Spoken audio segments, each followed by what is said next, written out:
Welcome, Dan, and hello, everyone, once again.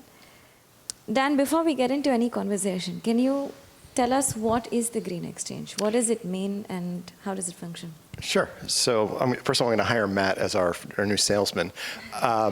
Green Impact Exchange is a stock exchange, just like the New York Stock Exchange, the NASDAQ, and like the Texas Stock Exchange, that is focused on two things. One is identifying companies that have a corporate governance focus that includes sustainability. And then the other is identifying the financial products and innovations that can power the sustainable economy. So things that are not currently traded on stock exchanges or in the public equity markets, but could be and should be. All right. So it's basically very similar to the stock exchange, except it builds space for a different kind of market. Correct. Okay, so taking it from there, can you tell us a little bit on why did you feel the need to build this? Was there a reasoning, an origin story? What was that? So the origin story was that my partners and I are all former New York Stock Exchange executives. If you cut us, we bleed NYSE blue. And when we all left the exchange, we realized that there was a need for what the big exchanges are focused on is professional traders and faster trading and cheaper trading and market data and all the things that professional traders need. And they've kind of left behind the capital allocators, the investors, and the companies who are building things in the real economy. And as we say, we need to put the capital back in capital markets. And one of the places where that showed up really prominently was in the sustainability side, that investors were asking the question, how do I know if a company's promises mean something? How do I know if they're actually doing what they say? And on the company side, they were saying, I need patient capital.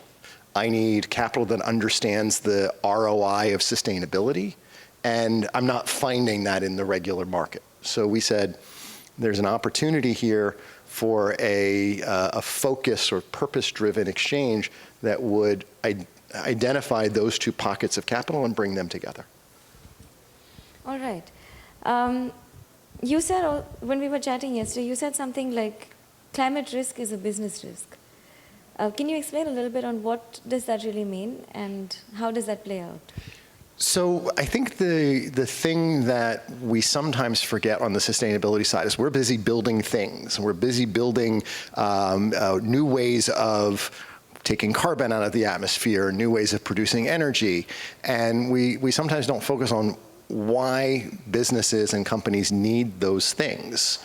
And the answer is that companies have to operate in a world that is climate affected. You can argue about why did that happen, how did it happen, but the fact is that if you are a company that depends on water to make your product, then the water availability becomes a very serious issue for you. If you're a company that is set up in places that are prone to weather risk, you may not be able to get insurance, and you may not be able to recruit workers.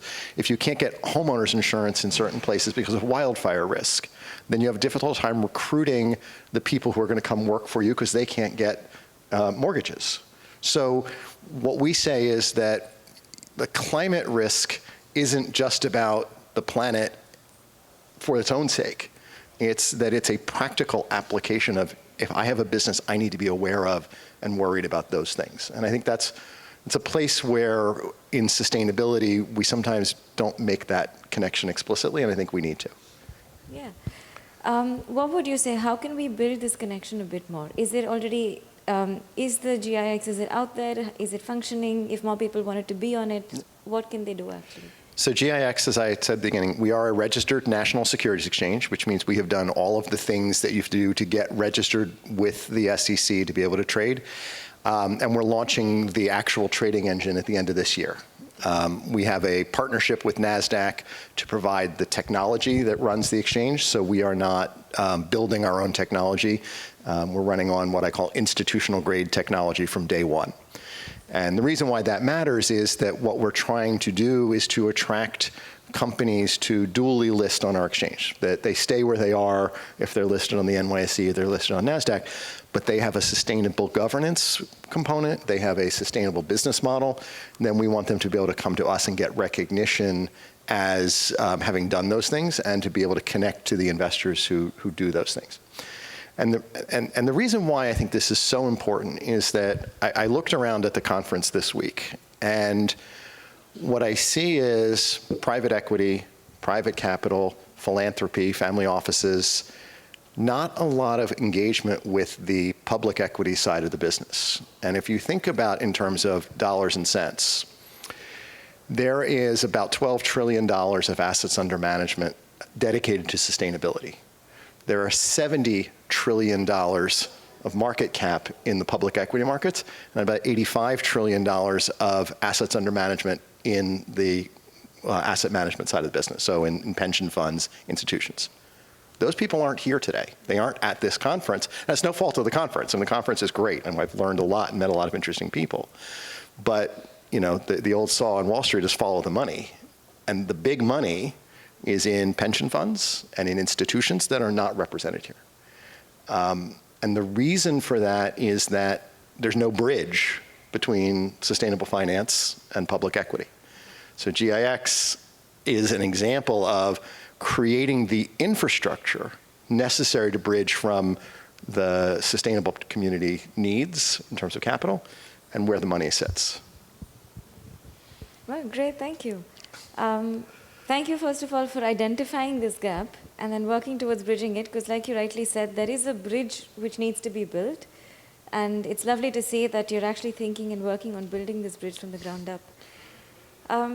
If I can just add to one point to that, Matt mentioned helpfully the Texas Stock Exchange, and I think we and the Texas Stock Exchange started our processes at about the same time, and they're going to be launching this summer. We're launching at the end of the year, and one of the things that I noticed about the Texas Stock Exchange that I think is important for this audience is that Texas political leadership looked around and said, we are the 8th largest economy in the world. And yet we are dependent on Delaware for corporate governance law, and we're dependent on the New York Stock Exchange and on NASDAQ for capital raising.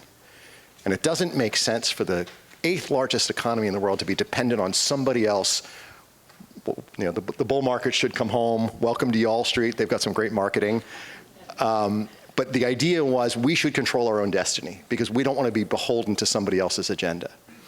And I think that the sustainability community has not embraced that ethos. And I think it's a failing that we need to confront and be very honest about. Because, you know, Warren Buffett had a little line that when the tide goes out, you find out who was swimming naked, right? The tide went out on sustainability, and a lot of us are standing here without our swimsuits on. And it's not very comfortable. And the difference is that we don't control our own destiny. We are dependent on BlackRock. We're dependent on the large banks. We were dependent on the global finance for net zero alliances, GFANZ and others. And as soon as there was political pressure, as soon as there was some negative possible blowback, they faded. And we don't really have anybody to blame but ourselves for that, because if you rely on somebody else, if you outsource what you need to someone who doesn't share your values, you can't really be surprised when they fade away. And so our proposition is that the sustainability community needs to build its own. We need to be supporting our own to build that bridge to public equity. And unfortunately, and this is where I'm, just share my frustrations from fundraising perspective. I get a lot of funders who say, well, we build things. We're involved in technology. We create new chemical processes. We support things. We don't support things like stock exchanges or infrastructure because that's not our lane. Well, if it's nobody's lane, then we never have it. Absolutely. I think on that line, I would like to ask you to dream a little bit. And let's say we're in 2030. We're back here 4 years later. 2030 is meant to be this pivotal year where all of these changes that we're thinking about have ideally meant to have happened. What would that mean for you and for GIX? What do you think it would look like a few years down the line? So first of all, we're the biggest stock exchange in the world. But seriously, what it means is that we've managed to pull off something that sends a statement to the world that says that sustainability is not a liability. And I think that's a very huge piece of the messaging that's kind of missing. People think of sustainability as a cost center. It's not. It really is a better way of doing business. It's a better way of running your businesses. The fact is, sustainably operated companies, companies that have sustainable corporate governance, perform better. It's not hard to see why. A sustainably governed company is focused on future, focused on building value, focused on long-term value creation. They tend to be better governed, and better governed companies tend to do better. So 2030 looks like this. We have made that statement to the world that sustainability is not a liability. We've created, one of the things GIX is doing is creating sustainable finance products that can trade as equities, so you can access all of that market liquidity. For example, carbon credits. You know, large institutions don't buy carbon credits. Why? Because they're very hard to buy and sell and hard to hold. We have a product that can take a carbon credit and essentially put it in a trust, and then you can trade shares of that trust instead of trading the carbon credits. So now you would have all of the large pension funds, all of the large institutions trading carbon credits as shares. That opens up a whole swath of liquidity and capital that can be supporting carbon development projects. So that's another thing that we would see in 2030. We would see similar things with insurance-linked securities. It's a very small sort of professional market, but insurance is the canary in the coal mine when it comes to the environment. So insurance companies are going to need access to different sources of capital. So GIX can provide, you know, in 2030, we're providing that capital. And on, that there are innovations coming that we think are crucial to the survival and thriving of sustainability. And we want to provide that. Great. So what do you need to get there? Well, couple things. One is that we need capital. Every business is, you know, everybody is here who's here doesn't have money, is here because they're looking for money, and unfortunately, we're no different.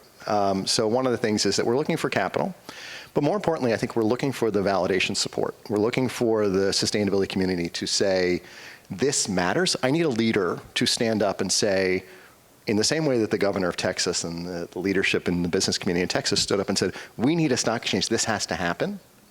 I think that if this room and this conference can't produce the leader who says, this is important to us, this has to happen, this is essential to our financial and other successes, then I don't know what room is going to be able to produce that. Because this is where the leadership lives. This is where leaders are gathering. And somebody, we're looking for somebody to step up as a partner. Great. I think that's a very clear call to action for all of us here, to sort of take that first step and see what we can do to build this relationship, partnership going forward. But if somebody had to go out and talk about this, let's say I had a friend and I thought maybe my friend was interested. How do I explain this to someone? So I think you say that there is a new stock exchange that has a focus on sustainability, that is trying to bridge between everything that sustainable finance is trying to do and everything that the public equity markets can bring. The capital, the expertise, the network, the connection.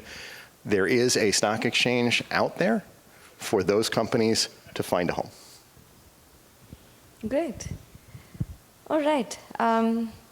Anything else that you'd like to add? Anything that you still want to? Well, one thing I did, Cornelius said the thing about it has to be profitable. And I just wanted to highlight that point, because I think that is, at the end of the day, one of the missing links. That think of markets as start with what is going to be profitable, what's somebody going to buy, and work backwards to how do I deliver that thing to them. And I think that while we're talking about bridging between the sustainability market and the public equity markets, that's the connective tissue. And we all, whether it's GIX or somewhere else, that connective tissue needs to be constantly in the front of our minds. Right. Thank you so much, Dan. Thank you. Thank you for the conversation, but also for doing the great work that you are. We need more of these infrastructures, more of these spaces, because like you said, sustainability is not just something that we can talk about in rooms like this, but it has to get out there, it has to be accessible, and it has to make a space for all of us to touch, feel, and be tangible with everything that we're doing. Thank you. I'm super excited. I'm optimistic. My final word is that investing is an optimistic activity. You are believing in the future value. And so I am super optimistic that we're going to find the right way. Yeah, it's like putting hope back in the system, saying that I believe that we're going to come out of this on the other end and it's not going to crash. So that's a great Well way said. to sort of build it. Thank you. Thank you. Thank you.